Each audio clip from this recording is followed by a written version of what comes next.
So right now as an artist, probably you have the problem that you cannot go back to your normal routines. You are sitting more at home and you're wondering, well, what can you do other than creating art?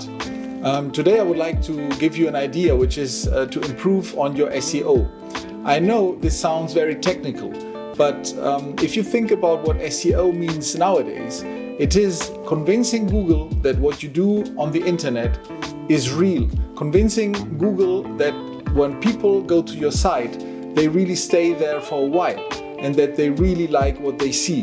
And this nowadays doesn't only mean technical stuff like a couple of years ago. So that will give you as an artist in your niche an advantage. Let's say you're a photographer, for example.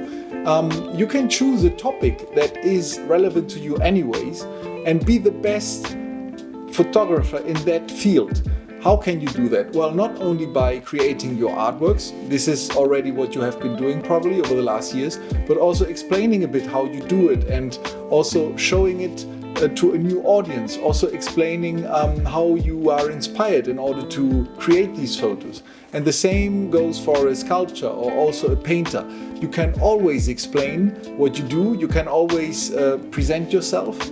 And the interesting thing is, once you have created this content, you can create different sub-contents with it. For example, if you have created a video, you can create a blog post. If you have created a blog post, you can create a video based on it. And by doing that constantly over time, Google will see that your site is relevant for that field.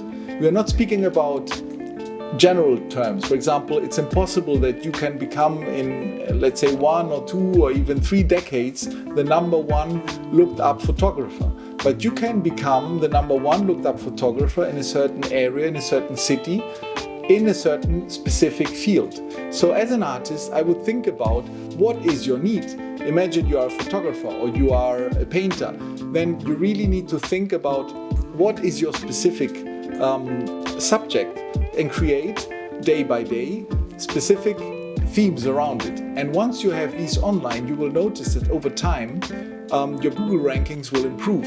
Of course, it takes a while, but if you don't start today, you will not see a result, let's say in 1 year or 2 years' time. So I think this quarantine that has been forced upon us can be seen as a chance in order to improve your SEO. So this would be my advice for today.